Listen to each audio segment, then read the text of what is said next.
भाजपा सांसद और एनडीए के उम्मीदवार ओम बिरला लोकसभा के अध्यक्ष चुने गए। ओम बिरला ने 18वीं लोकसभा के सत्र को संबोधित किया। उन्होंने प्रधानमंत्री नरेंद्र मोदी और लोकसभा के सभी सदस्यों का धन्यवाद किया। साथ ही उन्होंने आपातकाल इमरजेंसी की कड़े शब्दों में निंदा की। इस दौरान विपक्ष ने जमकर हंगामा किया। आज लोकसभा में आपातकाल पर पेश किए गए प्रस्ताव पर लोकसभा अध्यक्ष ओम बिरला ने कहा, ये सदन 1975 में देश में आपातकाल इमरजेंसी लगाने के निर्णय की कड़ी शब्दों में निंदा करता है। उन्होंने कहा कि भारत के इतिहास में 25 जून 1975 के उस दिन को हमेशा एक काले अध्याय के रूप में जाना जाएगा। श्रीमती इंदिरा गांधी द्वारा तानाशाही थोप दी गई। कांग्रेस ने भारत के लोकतांत्रिक मूल्यों को कुचला और अभिव्यक्ति की आजादी का गला घोंट दिया था।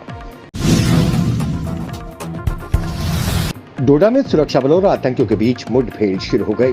डोडा जिले के गुंदो के सिन्नू इलाके में आतंकवादियों और सुरक्षा के बीच भारी गोलीबारी हुई। मिली जानकारी के अनुसार सुरक्षा बलों ने 3 आतंकवादियों को मार गिराया है। ये इलाका घने जंगल और पहाड़ों से घिरा हुआ है। वहीं यहाँ तेज बारिश भी लगातार हो रही है, लेकिन ऑपरेशन चल रहा है। डोडा में पिछले कुछ दिनों से लगातार आतंकियों की तलाश में तलाशी अभियान चलाए जा रहे हैं। गृह मंत्री अमित शाह के खिलाफ आपत्तिजनक टिप्पणी करने के मामले में कोर्ट ने कांग्रेस नेता राहुल गांधी को बयान दर्ज करने के लिए तलब किया है।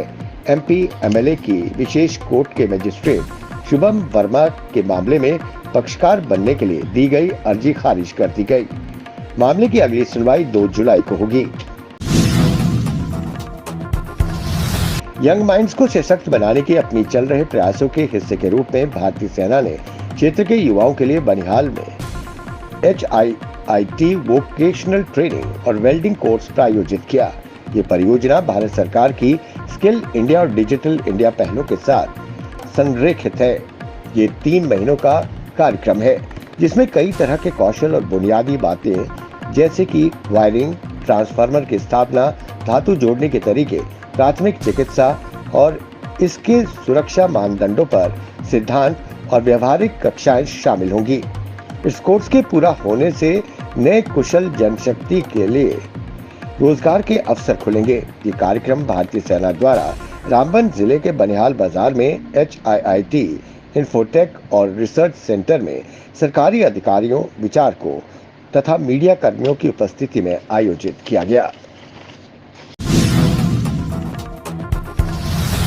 रोशनी फाउंडेशन के सहयोग से चाइल्ड हेल्पलाइन रामबन ने बच्चों को नशीली दवाओं व इसके दुष्प्रभावों के बारे में शिक्षित करने के लिए नुक्कड़ प्ले और सेमिनार सहित जागरूकता कार्यक्रम आयोजित करके नशीली दवाओं के दुरुपयोग और अवैध तस्करी के खिलाफ international day against drug abuse मनाया। जिला बाल संरक्षण अधिकारी रामबन राहुल गुप्ता के पर्यवेक्षण और निर्देशन में चाइल्ड हेल्पलाइन रामबन के स्थानीय एनजीओ रोशनी फाउंडेशन के साथ समन्वय में शहीद मेमोरियल पब्लिक स्कूल तेथर बनिहाल में जागरूकता कार्यक्रम आयोजित किया गया था। नशीली दवाओं के दुरुपयोग के खतरे पर व्याख्यान दिया गया। इसके अलावा बच्चों को उनकी भागीदारी के लिए सर्टिफिकेट वितरित किए गए। श्रीनगर से नेशनल कॉन्फ्रेंस के लोकसभा सांसद आगा रहुल्ला मेहंदी ने ओम बिरला को लोकसभा के स्पीकर चुने जाने पर बधाई दी। इसके साथ ही सदन में अपने पहले भाषण में उन्होंने अनुच्छेद 370 और मुस्लिम एमपी को आतंकी कहने का मुद्दा उठाया। रहुल्ला की टिप्पणी से ओम बिरला रुष्ट दिखे। उन्होंने रहुल्ला से पहले सदन की कार्रवाई को समझने और फिर इस तरह की टिप्पणी न करने की नसीहत दी। भाजपा नेता और जिला विकास परिषद के सदस्य पंडित सुरेश शर्मा ने विकास कार्यों की मुहिम को जारी रखते हुए विधानसभा छंब के ब्लॉक मैरामंदिया की पंचायत नरडी में जल जीवन मिशन के तहत एक नए ट्यूबवेल के निर्माण कार्य का शुभारंभ किया। पानी की इस परियोजना पर 5 करोड़ 27 लाख रुपए की राशि खर्च की जा रही है। ये लोगों की बहुत लंबे से मांग रही है। इस परियोजना में 20,000 गैलन के 3 टैंक, पंप रूम बिल्डिंग, बिजली का नया सबस्टेशन, नई पाइपलाइन, नई मशीनरी इत्यादि शामिल होगी। इससे इलाके के लोगों को पानी की किल्लत से निजात मिलेगा।